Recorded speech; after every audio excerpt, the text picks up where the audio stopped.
I definitely recommend it.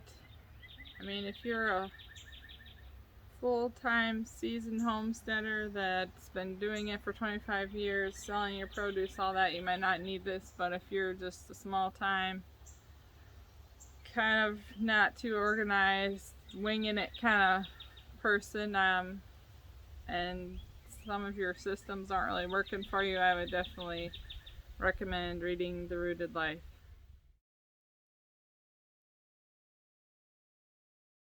Alright, hi. I saw this at my local library and I've been wanting to read it, and I just picked it up. It's Justin Rhodes' new book. So he basically goes into kind of welcoming you into homesteading, giving you reasons and maybe a purpose and goals. And then he breaks it down into where to begin, gardening, chickens, meat animals, meat chickens, and then into the harvest and kind of like the psychology and how family units work with homesteading. So I thought that was a really helpful part of the book, because if you've watched a number of his videos, you'll kind of get that feeling and like the philosophy from his videos, but if you haven't watched very many of them, you might not pick up on that. So I was so glad that he put it in his book, and that's this chapter. If you don't know Justin Rhodes, he is a YouTuber and an educator, and he's made video permaculture chickens. He did a nationwide trip across the US to visit farms and learn from them and teach us too, because he put it all on video for us. And basically this is a homesteader's beginner manual and like an invitation to the homestead life. Very warm, welcoming. He calls himself Uncle Justin. If you have a really cool aunt or uncle that loves to just teach you stuff and pour into your life, that's Uncle Justin here. I found it really lighthearted, honest, and helpful. And then one unique thing is it kind of gives you a realistic glimpse into what homesteading is really about and what it would be like. I mean, you could watch a movie or just think of what you think farming and stuff would be like, but this kind of gives you a real taste of what that life is like if you don't know already. It's a joyful, proud feeling to say the least. We set out to grow healthy food for our family, and we've arrived. And we didn't get here because we're unicorns without any problems. After all, we're farming real animals and plants while working with wild and unpredictable nature. Yes, it's hard, but that's exactly what makes it so special. Now I get the chance to take what I've learned and lead you on your own food growing adventure. The great news is I've already made most of the mistakes, so you don't have to. Let's do this. Basically, this book was written for beginners. So even though I've been doing this 10, 15 years, I still got some things out of his book. After reading this book, I realized to meet the goals that I wanted to meet, I wasn't putting in enough time. And I mean, it's kind of obvious, I guess, but I didn't realize that. One thing I realized is I'm not involving my kids enough and inviting them to do things with me. I'm just kind of like me or my husband is like, oh, do this thing, and then come back and do normal life. So involving my kids more, I think, would be great.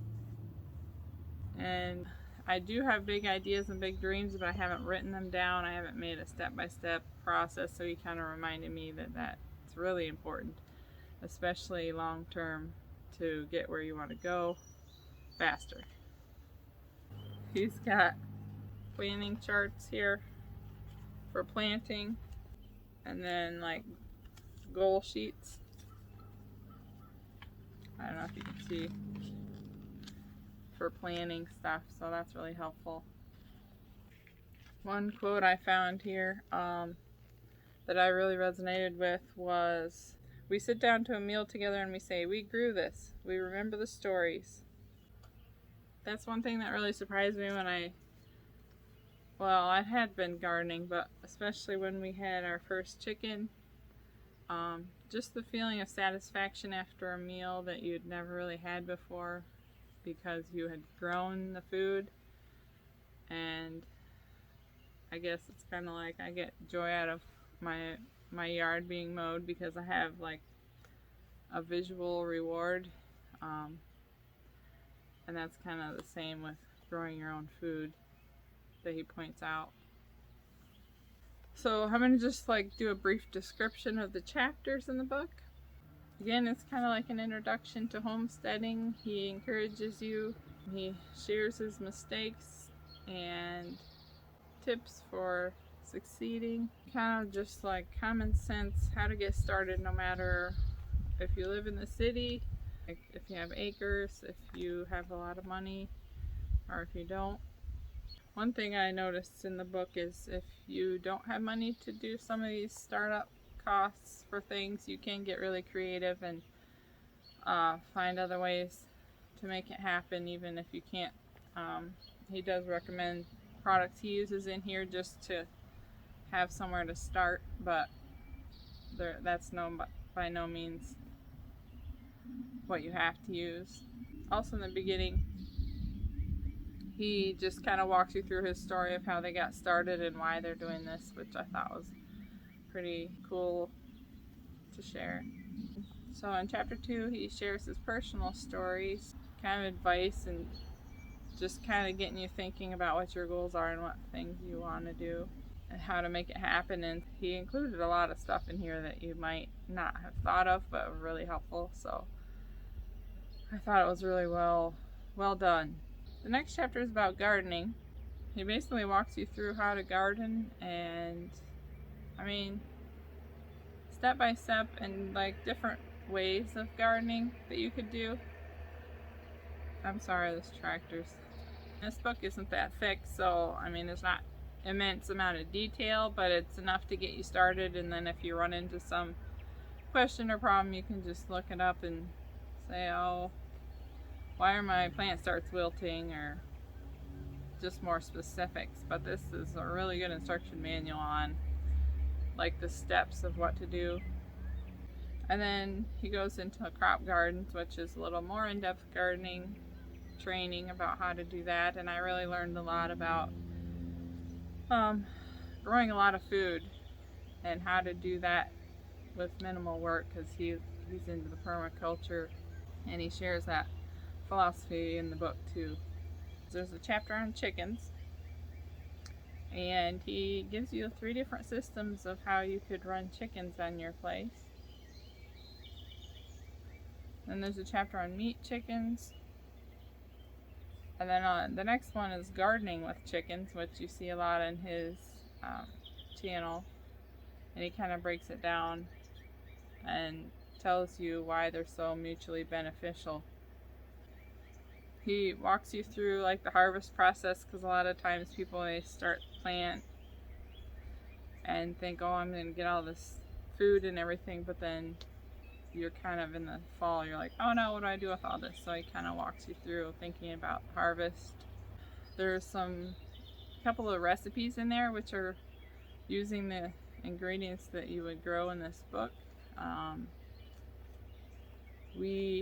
I did try the coleslaw recipe, and I have to say it was very similar to ours, but I liked her recipe, or their recipe, better. I just think they like a little more black pepper than I do, but it was super delicious. Back to the part about families. There's a chapter called Rooted as a Family, and he puts in there three keys to success for if you want a rooted life. And in the back he's got the acknowledgements page, was kind of cool, but then I showed you he's got the charts. And what I found helpful too was he's got resources, websites and books you can go to for more information, and kind of recommending what worked for him and helped him learn about this. Some things I learned from this book: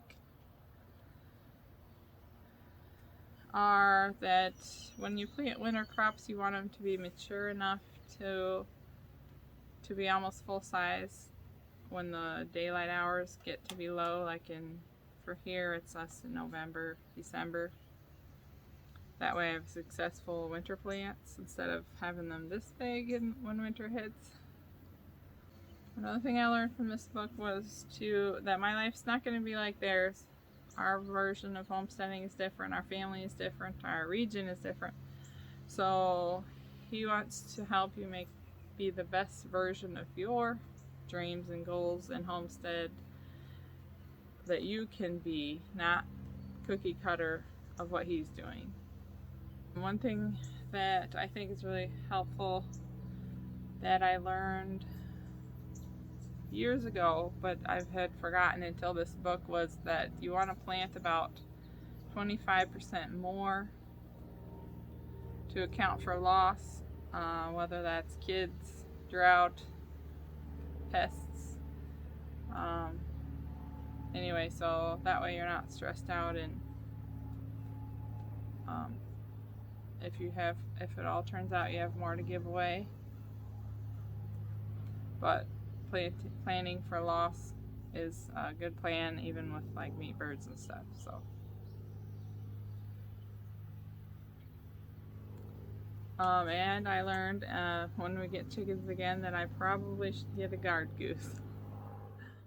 So again, yes, I think this book is, I mean, some people might go, oh hey, it's a money grab, he's just trying to get more merch. No, I think this is a truly heartfelt book written to help people, which is the whole goal of, I think, what he's trying to do. I wrote down, this is a welcoming invitation to the Homestead Club. And I was going to quote the last couple of paragraphs here. It says, you'll sit down together at that meal and think, we grew this. Yes, it will taste great, and yes, it will be much healthier and cheaper than what you ate in the past, but your joy will go deeper than all that. The experience will be special because you overcame obstacles and worked hard, because you made it happen.